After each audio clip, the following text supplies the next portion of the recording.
Hello everyone. Today in chapter 7 Directing of Business Studies class 12th I am going to discuss the Maslow's need hierarchy theory of motivation along with CBSE exam asked question on this topic.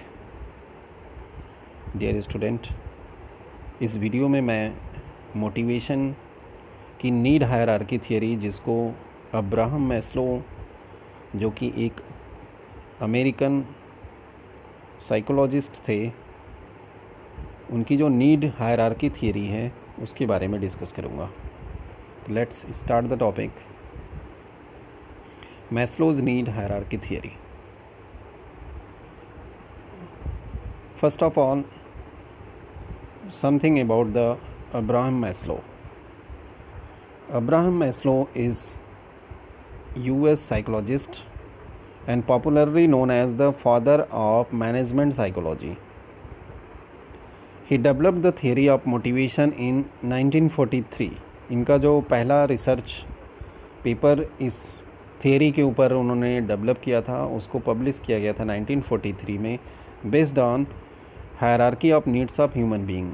उन्होंने इस theory में कहा था कि जो human की जो need होती है उसकी एक हायरार्की होती है, एक प्रॉपर सीक्वेंस होता है और उसी सीक्वेंस में ह्यूमन की नीड बढ़ती है. जब पहली नीड पूरी होती है तो दूसरी आती है, दूसरी के बाद तीसरी आती है, तीसरी के बाद चौथी आती है और पांचवी आती है. इस तरीके से उन्होंने इसका एक नीड की हायरार्की बताई थी. इसीलिए इसको नीड हायरार्की थियरी कहा जाता है. और मैस्लो साथ में ये भी कहते हैं कि जब ह्यूमन की नीड होगी तभी वह मोटिवेट होगा. अगर पर्सन की कोई नीड नहीं होगी, ह्यूमन बींग्स की कोई नीड नहीं होगी तो उसको मोटिवेट नहीं किया जा सकता है. तो इसलिए इनका जो इस थियरी का जो बेस है ना that is need of human beings. इसी को उन्होंने एक प्रॉपर सीक्वेंस में रखा. और आप आगे इन्होंने कहा टू मोटिवेट. अगर हम कंपनी ऑर्गेनाइजेशन या बिजनेस ऑर्गेनाइजेशन के कॉन्सेप्ट में देखें तो he suggested that to the managers कि to motivate the manager has to understand the needs and wants of employees. Maslow कहते हैं कि मैनेजर को अपने एम्प्लॉयज़ को मोटिवेट करने के लिए सबसे पहले उनकी नीड और वांट्स को जानना ज़रूरी है. अगर एक मैनेजर अपने एम्प्लॉयज़ की नीड और वांट्स को आसानी से समझ जाता है, उसको अंडरस्टैंड कर जाता है तो definitely he will be successful in motivating, encouraging, inspiring there employees and subordinates. Abraham Maslow को आप देख सकते हैं. ये अब्राहम मैस्लो का चित्र है और ही इज़ मैनेजमेंट साइकोलॉजी के फादर के नाम से जाने जाते हैं. अमेरिकन थे. तो आगे बढ़ते हैं. अब मैस्लो के बारे में हमने थोड़ा शॉर्ट में आपके साथ डिस्कस किया. अब इनकी थियरी के बारे में जानते हैं. Next is hierarchy of needs. Maslow ने जो नीड थी उसके ऊपर ये बिलीव करते हैं और थियरी के अंदर इसी बात को उन्होंने कहा. The theory believes that the behaviour of employees depends upon their needs. कहते हैं कि जो एम्प्लॉयज़ की बिहेवियर है that is totally depend on their needs. Human behaviour can be changed और motivated by fulfilling their needs. Maslow कहते हैं कि ह्यूमन के बिहेवियर में चेंज या हम मोटिवेशन ला सकते हैं, उसको मोटिवेट कर सकते हैं अगर हम उसकी नीड को फुलफ़िल करते हैं, पूरा करते हैं. Generally there are 5 needs. उन्होंने कहा नॉर्मल तौर पे देयर आर 5 नीड्स होती हैं एक एम्प्लॉयज़ के, एक ह्यूमन बींग्स की, विच फॉलो द हायरार्की, जो कि एक प्रॉपर सीक्वेंस को फॉलो करती हैं. Satisfied in a sequence starting from physiological need to self actualization need as given below. उन्होंने सबसे पहले नीड बताई थी फिजियोलॉजिकल नीड्स. उसके बाद पर्सन की उन्होंने बताई कि जब फिजियोलॉजिकल नीड्स पूरी हो जाती है तो सेकंड नीड आती है that is called safety and security need. And after that there is social need and again after that there is esteem needs and at last there is the fifth need that is called self actualization need. और Maslow कहते हैं कि जब ये need पूरी हो जाती है तो उसके बाद पर्सन की कोई भी आगे ज़रूरत नहीं होती है. एंड इसको उन्होंने कहा this is the need that is known as the achievement of goal of life. तो मैस्लो के अकॉर्डिंग जो नीड है वो 5 सीक्वेंसेस 5 हायरार्की को लेकर के बढ़ती है आगे। हाउएवर देयर में exceptions to the aforesaid sequence depending upon the priority of needs of an employees. लेकिन कुछ एक्सेप्शंस भी हो सकते हैं, ज़रूरी नहीं कि हर किसी के साथ बिल्कुल इसी सीक्वेंस में ही उसकी नीड बढ़े, तो एक्सेप्शंस हर जगह होते हैं, तो इस थियरी के भी एक्सेप्शंस हैं। अब आगे बढ़ते हैं, 1 बाय 1 सभी नीड्स को डिटेल में जानते हैं। Maslow need hierarchy theory of motivation. Maslow ने कहा कि only those needs not yet satisfied can influence the behaviour और मोटिवेट ए पर्सन। मैस्लो ने कहा कि जब तक एक पर्सन की नीड रहेगी तभी उसको हम आगे उसके बिहेवियर में चेंज ला सकते हैं, और अगर उसकी नीड पूरी हो गई है तो फिर हम उसके बिहेवियर को इन्फ्लुएंस या चेंज नहीं कर सकते। तो इसीलिए उन्होंने कहा कि अगर कोई भी नीड ऐसी है जो पूरी नहीं हुई है तो उसी के बेस पर हम एक एम्प्लॉय के बिहेवियर को इन्फ्लुएंस कर सकते हैं। आगे उन्होंने कहा unless a lower order needs is met a higher order need will not arise. उन्होंने कहा जब तक कि लोअर ऑर्डर की नीड पूरी नहीं होगी, जैसे पहली नीड दूसरी नीड पूरी नहीं होगी, तब तक तीसरी और चौथी नहीं आएगी। ये उनका इस थियरी में बिलीफ था मैस्लो का। एक्सेप्शंस हर जगह हो सकते हैं, जैसा हमने बात की आपसे। नेक्स्ट अब आते हैं फिजियोलॉजिकल नीड्स, जिसको कि मैस्लो ने पहली नीड बताया था हायरार्की में। Physiological needs basically related to the basic requirement of human being which is required for the survival of the person. क्योंकि बिना इसकी फुलफिलमेंट के एक पर्सन की सर्वाइवल नहीं हो सकती, उसका मेंटेनेंस नहीं हो सकता उसकी लाइफ का, इसलिए इस नीड को उन्होंने फिजियोलॉजिकल नीड्स दिया। और इसके अंदर उन्होंने कहा जो ज़रूरत है that is food for survival, clothing and shelter, रोटी कपड़ा और मकान की बात किया, जिसको कि उन्होंने कहा कि these are the basic needs which is essential for survival of human beings. तो पहली नीड को उन्होंने फिजियोलॉजिकल नीड्स कहा कि पर्सन की जो सबसे पहली आवश्यकता होती है, the first priority of need is that is fulfilment of food, shelter and clothing की नीड होती है। और उन्होंने आगे कहा कि जब तक ये नीड पूरी नहीं होगी तब तक पर्सन की कोई हायर नीड अराइज नहीं होती है। क्लियर? तो पहली नीड इसको इन्होंने कहा। अब ये नीड को पूरा करने के लिए एक मैनेजर को क्या करना चाहिए, मॉनेटरी इंसेंटिव को ऑफ़र करना चाहिए, क्योंकि ये नीड जो है मॉनेटरी इंसेंटिव से ही पूरी होंगी। तो इसलिए एक मैनेजर को अपने एम्प्लॉयज़ को उसकी फूड, शेल्टर एंड क्लॉथिंग की जो रिक्वायरमेंट है, नीड है, उसको पूरा करने के लिए मॉनेटरी इंसेंटिव ऑफ़र करना चाहिए। और फिर उस मनी को अर्न करने के लिए एम्प्लॉयज़ जो है एक्सपेक्टेड मैनर में, जो डिज़ायर्ड मैनर है या जो टारगेट अचीव करना चाहता है मैनेजर, उसको आसानी से अचीव कर लेगा। नेक्स्ट अब आगे बढ़ते हैं। सेकेंड नीड आती है, जैसे ही पहली नीड पूरी हो जाती है इमीडिएटली सेकेंड नीड एक्टिव हो जाती है, और फिर पर्सन उस दूसरी नीड को पूरा करने के लिए प्रयास करता है। That is known as safety and security needs, जिसको कि मैस्लो ने सेकेंड सीक्वेंस में हायरार्की में रखा। इस नीड के अंदर need for physical security, economic security and social security, that is job security, personal security and security of sources of income etcetera, इस तरह की चीज़ों की सिक्योरिटी पर्सन फील करता है कि ये उसकी ज़रूरत पूरी होनी चाहिए। बेसिकली हम यहाँ पर बात करते हैं कि पर्सन चाहता है कि फ़िज़िकल सिक्योरिटी उसको मिले, जहाँ भी वो काम कर रहा है, जिस भी ऑर्गेनाइजेशन के अंदर वर्क कर रहा है, वहाँ पर उसको फ़िज़िकली किसी भी तरह की प्रॉब्लम ना हो, किसी तरह की इलनेस ना हो, किसी तरह का एक्सीडेंट ना हो, किसी तरह का फायर ना हो, इस तरह की सिक्योरिटी वो चाहता है पर्सनल सिक्योरिटी में, या आप कह सकते हैं फ़िज़िकल सिक्योरिटी में। इसके बाद बात आती है इकोनॉमिक सिक्योरिटी की।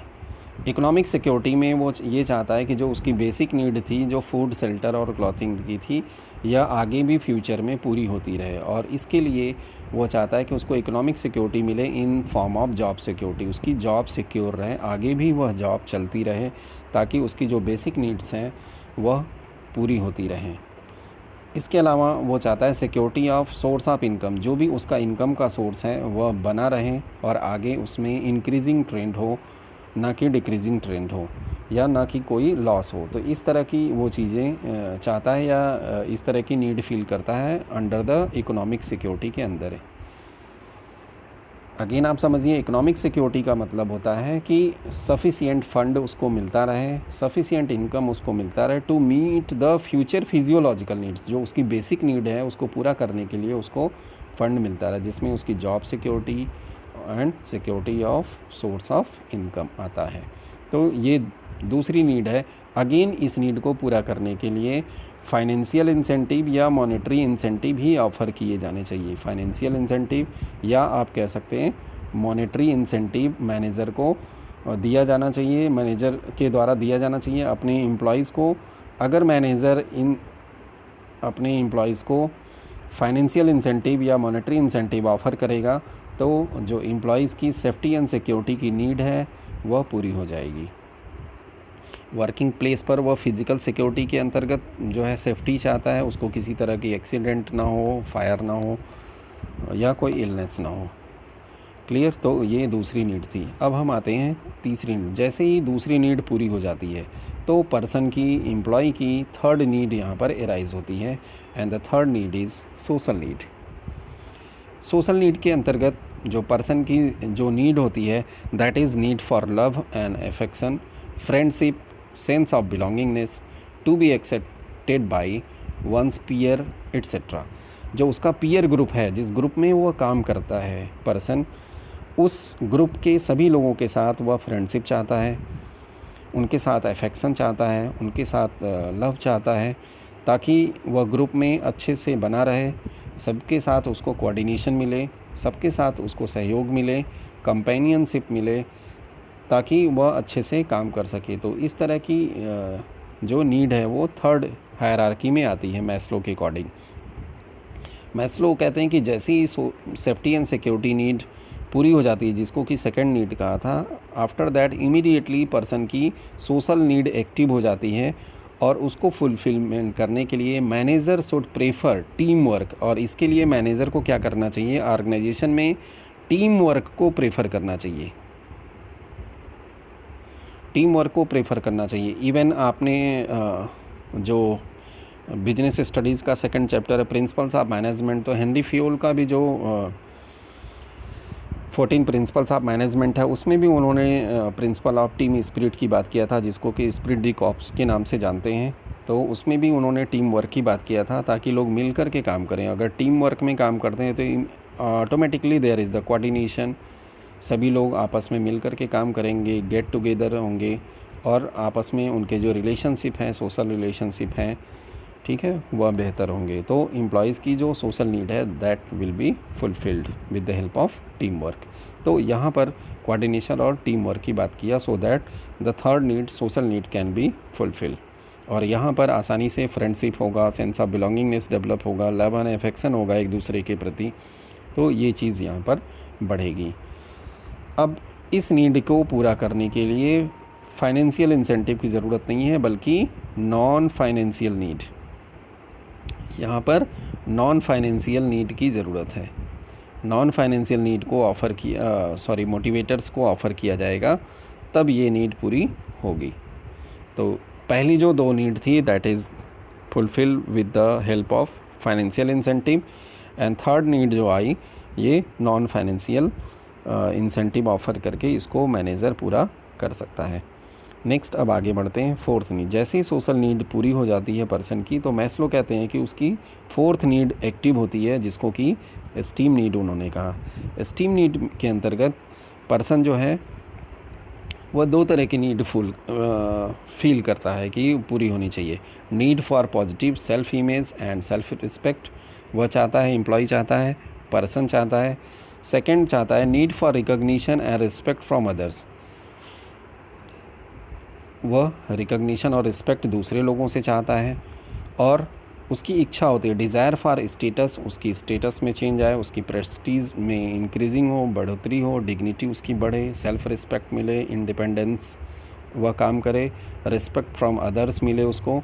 और इसके लिए जो है मैस्लो ने सजेस्ट किया कि manager should adopt the appreciation and promotion, ये टेक्निक अडॉप्ट करनी चाहिए ताकि पर्सन की एस्टीम नीड को पूरा किया जा सके।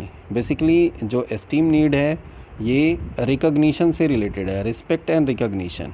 मतलब पर्सन एक स्टेज पर जब आता है, उसकी बेसिक नीड पूरी हो जाती है, उसको सेफ्टी सिक्योरिटी मिल जाती है, उसके ग्रुप के लोग सब उसके साथ मिल करके फ्रेंडली इन्वायरमेंट में काम करने लगते हैं, तो उसके बाद ये रिस्पेक्ट एंड रिकॉग्निशन की जो नीड होती है वह आती है। और इसके लिए जो तरीका है कि मैस्लो ने सजेस्ट किया मैनेजर्स को कि जैसे ही आपका एम्प्लॉई सबॉर्डिनेट बहुत अच्छा काम करता है तो उसको आप रिवार्ड दीजिए।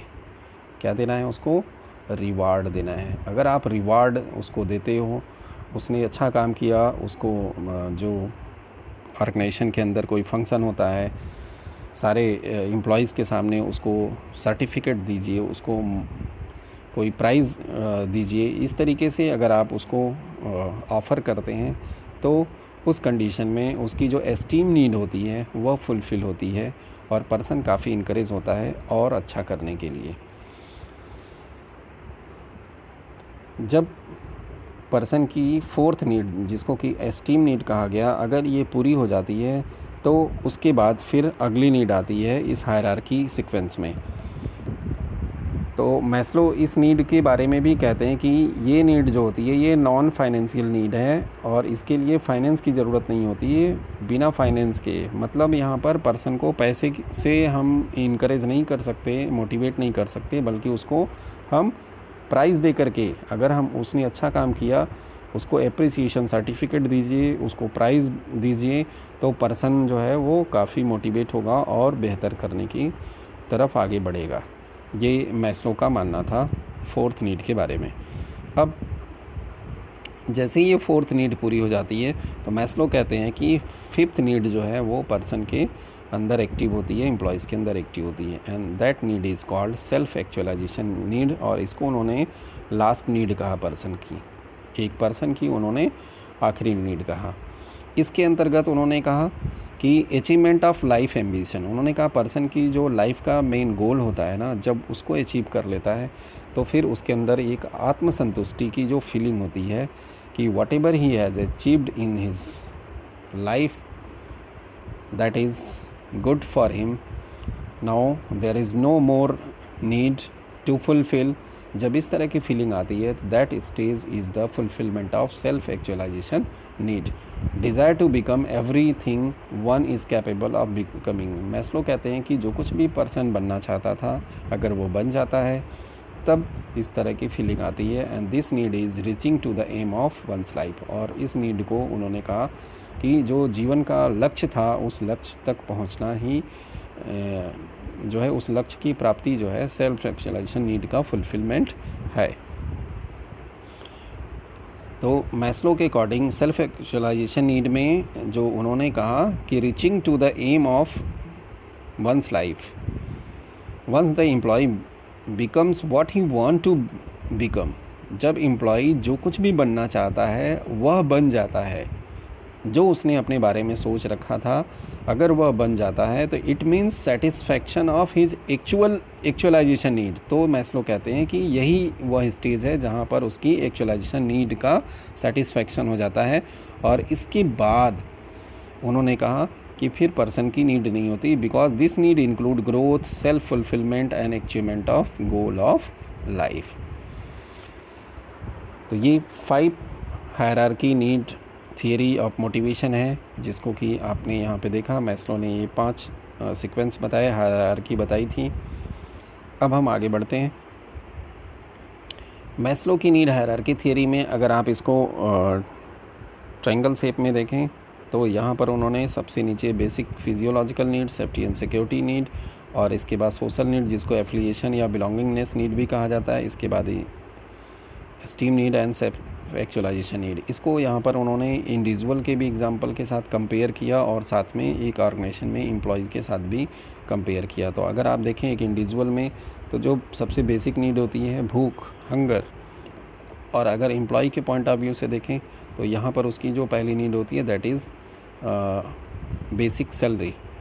इसके बाद सेकंड सेफ्टी एंड सिक्योरिटी में यहाँ पर स्टेबिलिटी ऑफ इनकम पर्सन चाहता है, और इधर एम्प्लॉय के पॉइंट ऑफ व्यू से देखें तो पर्सन चाहता है कि फ्यूचर में आफ्टर रिटायरमेंट उसको पेंशन प्लान जैसी स्कीम मिले ताकि उसको ओल्ड एज में किसी तरह की प्रॉब्लम ना हो। सोशल नीड या एफिलिएशन नीड में अगर आते हैं तो पर्सन इंडिविजुअली ये सोचता है कि जिन लोगों के साथ वह है उनके साथ उसकी फ्रेंडशिप हो, अच्छे से लोग उसके साथ बिहेव करें। और ऑर्गेनाइजेशन के पॉइंट ऑफ व्यू से देखें तो यहाँ पे क्वार्डियल रिलेशंस विद कलीग्स का मतलब यहाँ पर है जो उसके साथ काम करने वाले लोग हैं उनके साथ उसके रिलेशन बहुत अच्छे हों, क्वार्डियल रिलेशन हो। और एस्टीम नीड में अगर आते हैं तो एम्प्लॉय यहाँ पर क्या फील करता है कि उसको जॉब टाइटल मिले, वो जो कुछ अच्छा काम करता है तो उसको कोई टाइटल दिया जाए ऑर्गेनाइजेशन की तरफ से, ताकि उसकी पहचान, उसकी रिस्पेक्ट, उसकी रिकॉग्निशन और बढ़े। और अगर इंडिविजुअल पॉइंट ऑफ व्यू से देखना चाहते हैं तो ये एस्टीम नीड के अंदर उसकी स्टेटस की बात वो सोचता है कि उसका स्टेटस सोसाइटी के अंदर बढ़े, लोगों के बीच में बढ़े। और लास्ट जो सेल्फ एक्चुअलाइजेशन नीड है, अगर इसकी बात करें तो इसमें एम्प्लॉय पॉइंट ऑफ व्यू से achievement of goal of life, वह जो कुछ भी बनना चाहता था वह बन गया तो उसकी नीड पूरी हो जाती है। और अगर इंडिविजुअल पॉइंट ऑफ व्यू से देखें तो यहाँ पे सेल्फ फुलफिलमेंट मतलब वह उसको आत्मसंतुष्टि की फीलिंग होती है। तो इस तरीके से मैस्लो ने 5 हायरार्की ऑफ नीड बताई थी, जिसके थ्रू एक मैनेजर अपने एम्प्लॉयज़ की नीड को पहचान करके उसको मोटिवेट कर सकता है। नेक्स्ट अब आगे बढ़ते हैं। इसी बात को यहाँ पर हमने भी आपको बताया है एग्ज़ाम्पल के साथ, तो आप इसको देख सकते हैं। बिल्कुल वही बात है जो हमने आपको बताया, तो स्क्रीनशॉट लेकर के एक बार आप इसको देख सकते हैं। ऑलरेडी हम डिस्कस कर चुके हैं। नेक्स्ट अब आगे बढ़ते हैं। 2018 में बोर्ड एग्ज़ाम में इस टॉपिक के ऊपर क्वेश्चन पूछा गया था। तो ये केस स्टडी में क्वेश्चन आया था। जैसा कि मैं कई बार आपको बता चुका हूँ कि केस स्टडी क्वेश्चन को सॉल्व करने का जो सबसे अच्छा तरीका है कि केस के नीचे जो क्वेश्चंस पूछे जाते हैं सबसे पहले हमें उसको पढ़ना चाहिए, ताकि हमको ये टॉपिक से रिलेटेड किस टॉपिक से किस चैप्टर से क्वेश्चंस हैं आ रहे हैं उसके बारे में क्लू मिल जाए आपको, ताकि आप पूरे सिलेबस के अंदर ना इधर उधर घूमें। इसलिए हम सबसे पहले क्वेश्चंस को पढ़ते हैं। Identify the incentive provided by good care hospital to its doctor through running trophies. और आगे कहा गया which need of doctors will be satisfied through the incentive. Identify in part A state any two values that the CEO of Good Care Hospital is trying to communicate to the society। तो आप यहाँ पर देखें, जैसे need की बात किया, जैसे इंसेंटिव की बात किया, तो हमें ये क्लियर हो गया कि जो ये क्वेश्चन है ये मोटिवेशन के ऊपर है, क्योंकि वहीं पर नीड थियरी की बात की गई है, वहीं पर इंसेंटिव की बात किया गया है। तो अब हम क्वेश्चंस को पूरा कंप्लीट क्वेश्चन को पढ़ेंगे। आप देखें, राम मूर्ति the CEO of Good Care Hospital, a leading chain of hospital, decided to reward the good work of the doctors of his organization। CEO ने डिसाइड किया अपने डॉक्टर के गुड वर्क को यहाँ पर रिवार्ड प्रोवाइड करेंगे। तो एक क्लू तो आपको यहाँ पर मिल गया, रिवार्ड। इसके बाद आगे बढ़ते हैं। For this he instituted 2 running trophies, और इसके लिए उन्होंने 2 ट्रॉफ़ी देने का प्लान किया।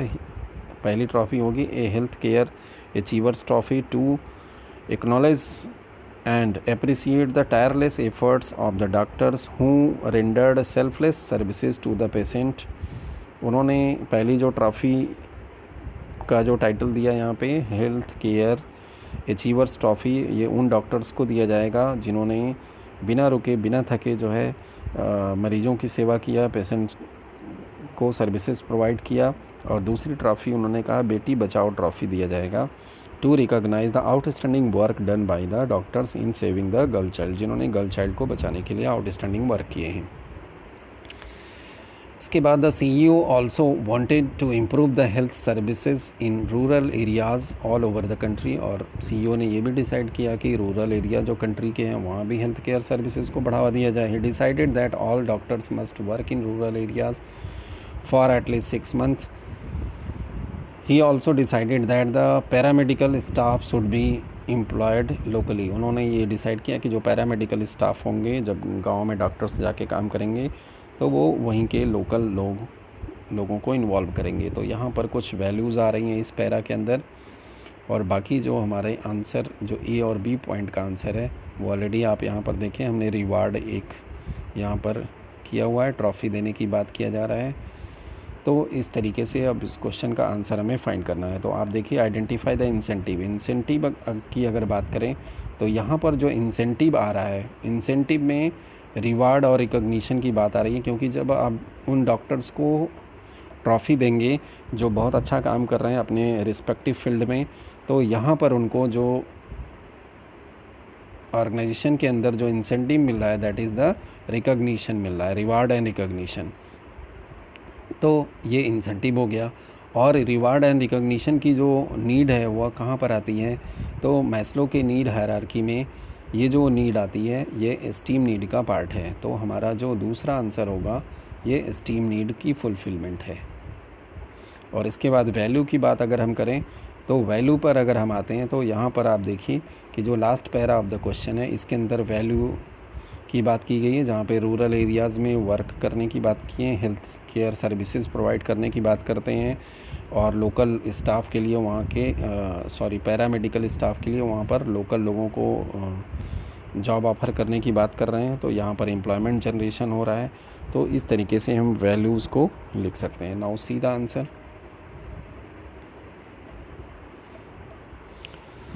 आप देखिए यहाँ पे पहला आंसर आता है आपका employees recognition. Reward and recognition भी आप लिख सकते हैं यहाँ पे। और सीबीएसई ने ये सजेस्ट किया था कि अगर बच्चा एग्ज़ाम में नॉन फाइनेंशियल इंसेंटिव अगर लिखेगा तो सिर्फ उसको हाफ मार्क्स दिए जाएंगे, जैसा आप यहाँ देख पा रहे हैं।